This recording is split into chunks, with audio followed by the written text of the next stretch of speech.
บายดีท่านผู้ปกครองและน้องนักเรียนสั้นห้องป .4 ก็หมดทุกคนเนาะมื้อนี้มาพบกับสาวครูไลเซนเคยเด้อในวันพฤหัสที่6เดือนมังกรหรือว่าเดือน1ปี2022มื้อนี้สาวครูจะนำพาพวกหลานมาเรียนวิชาคณิตศาสตร์พวกหลานจื่อบ่ว่าในชั่วโมงแล้วนี้เฮาเรียนฮอดบทที่เท่าใดแล้วแม่นละเนาะเฮาเรียนฮอดบทที่18มาในมื้อนี้สาวครูจะนำพาพวกหลานมาเรียนในบทที่19หัวบทรูปแบบต่างๆในการแสดงข้อมูลเฮาไปเบิ่งกันเลยเนาะว่ามันจะมีรูปแบบอันใดแน่ที่แสดงข้อมูลเฮาไปเบิ่งในกิจกรรมข้อที่1จงสังเกตกราฟิกแล้วตอบคำถามรูปนี้ข้อกอไก่กราฟิกรูปนี้แสดงถึงอุณหภูมิของประเทศลาววัดแทกอยู่เวียงจันทน์ภายใน1ปีอุณหภูมินี้จะมีหัวหน่วยเป็นองศาเซแม่นให้พวกหลานจื้อไว้เนาะบัดนี้ให้พวกหลานมาสังเกตเบิ่งเส้นแสดงกราฟิกเส้นแสดงกราฟิกตัวนี้แม่นเส้นแสดงที่แสดงถึงการวัดแทกอุณหภูมิอยู่เวียงจันทน์ภายใน1ปีเนาะพวกหลานเนาะสำหรับลวงตั้งที่สาวครูซี่นี้เพิ่นกำหนดเป็นอุณหภูมินี่หัวหน่วยจะเป็นองศาเนาะองศาเซเนาะอุณหภูมิจะมีอยู่0องศา2องศา4องศา6องศา8องศาจนฮอด36องศาอันนี้แม่นอุณหภูมิสำหรับลวงตั้งส่วนว่าลวงนอนที่สาวครูซี่นี้อันนี้กำหนดเป็นเดือนเนาะเดือนมันจะมีเดือนมังกรเดือนมังกรเอิ้นว่าเดือน1มันบ่พวกหลานเดือนกุมภาเดือนมีนาเมษาพฤษภามิถุนากรกฎสิงหากันยาตุลาพฤศจิกหรือว่าธันวามันจะมีอยู่12เดือนเนาะบัดนี้ให้พวกหลานมาสังเกตเบิ่งว่า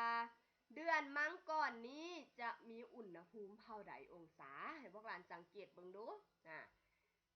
ให้พวกหลานซี่ขึ้นมาจนฮอดเม็ดจำเม็ดนี่พวกหลานเห็นบ่จำเม็ดนี่อันนี้แม่นอุณหภูมิของเดือนมังกรจะมีอยู่เท่าใดนี่14องศาแม่นบ่บัดนี้เฮาก็ไปเบิ่งว่าเดือนกุมภามีเท่าใดองศาอุณหภูมิเนาะมีอยู่22องศาแม่นบ่อันนี้แม่นเดือนกุมภาส่วนเดือน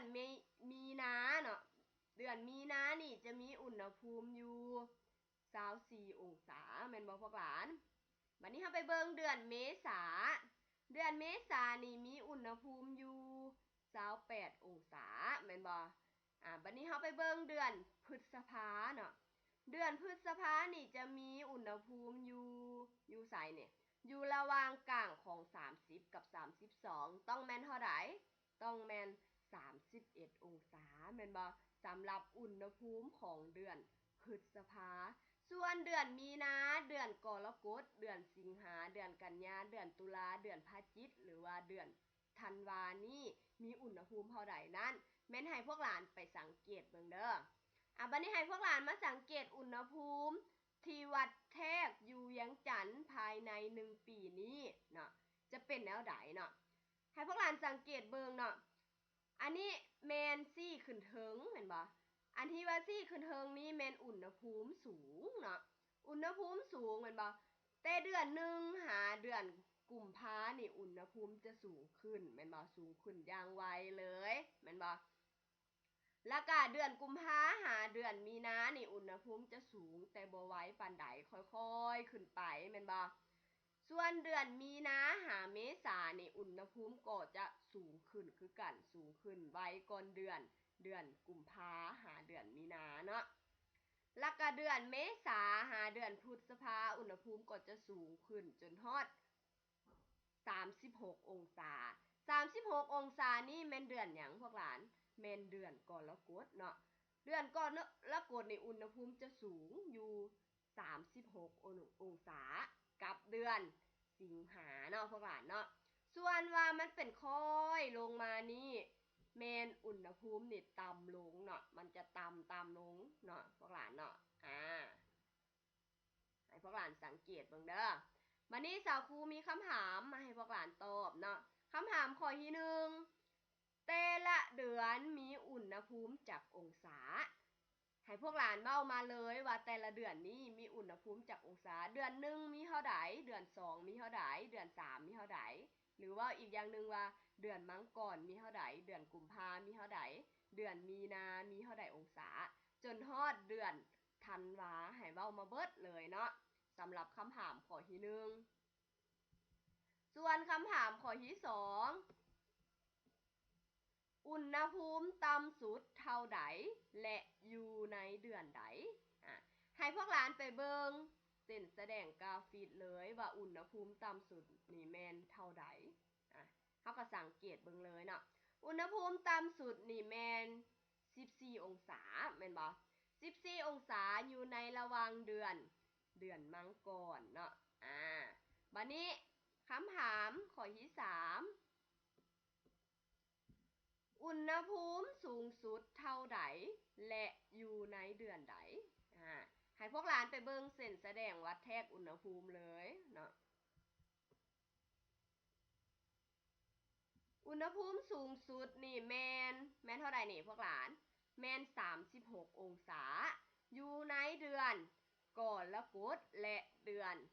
สิงหาแม่นให้พวกหลานตอบมาแบบนี้เด้อสำหรับอยู่ในข้อที่1ข้อกอไก่เนาะพวกหลานเนาะอันนี้แม่นเส้นแสดงที่กราฟิกที่แสดงถึงอุณหภูมิของประเทศลาวเนาะบัดนี้เฮาไปเบิ่งขอไข่ให้พวกหลานมาเบิ่งขอไข่เนาะขอไข่กราฟิกนี้แสดงถึงลวงยาวของแม่น้ำอยู่บางประเทศในโลกนะจะมีแม่น้ำอันใดแน่เฮาไปเบิ่งเนาะอันนี้แม่นเส้นแสดงกราฟิกที่แสดงถึงลวงยาวของแม่น้ำเนาะลวงตั้งอันนี้เพิ่นกำหนดให้เป็นลวงยาวนี่หัวหน่วยจะเป็นกิโลเมตรให้พวกหลานจื้อไว้เด้อจะมีลวงยาวอยู่ 1,000 2,000 3,000 4,000 5,000 6,000 7,000อันนี้เป็นลวงยาวส่วนลวงนอนเนาะลวงนอนตัวนี้เพิ่นกำหนดแม่น้ำจะมีแม่น้ำอันใดแน่มีแม่น้ำนิลแม่น้ำมีซิสซิปปีแม่น้ำอามาโซนแม่น้ำอบแล้วก็น้ำของน้ำมัวแม่นบ่วันนี้ให้พวกหลานมาสังเกตเบิ่งว่าแม่น้ำนิลนี่แม่นอยู่แอฟริกาแม่นบ่อยู่แอฟริกานี่จะมีความยาวเท่าใดพวกหลานเบิ่งดูจะมีความยาวอยู่ 6,650 กิโลเมตรแม่นบ่ส่วนแม่น้ำมีซิสซิปปีนี่อยู่อเมริกาเหนือแม่อยู่อเมริกาเหนือเนาะจะมีความยาวอยู่ 3,766 กิโลเมตรส่วนว่าแม่น้ำอามาโซนนี่จะอยู่อเมริกาใต้ความยาวของแม่น้ำอามาโซนจะอยู่ 6,400 กิโลเมตรแม่น้ำอบอยู่ซิเบรีจะมีความยาวอยู่ 5,410 กิโลเมตรอันนี้ต่อมาแม่น้ำของเนาะแม่น้ำของแม่นอยู่ประเทศลาวเนาะความยาวของแม่น้ำของจะอยู่ 4,880 กิโลเมตรสุดท้ายแม่น้ำอามัวอยู่ซิเบรีมีความยาวอยู่ 4,444 กิโลเมตรบัดนี้สาวครูมีคำถามมาถามพวกหลานเนาะบัดนี้เนาะคำถามข้อที่1แม่น้ำใด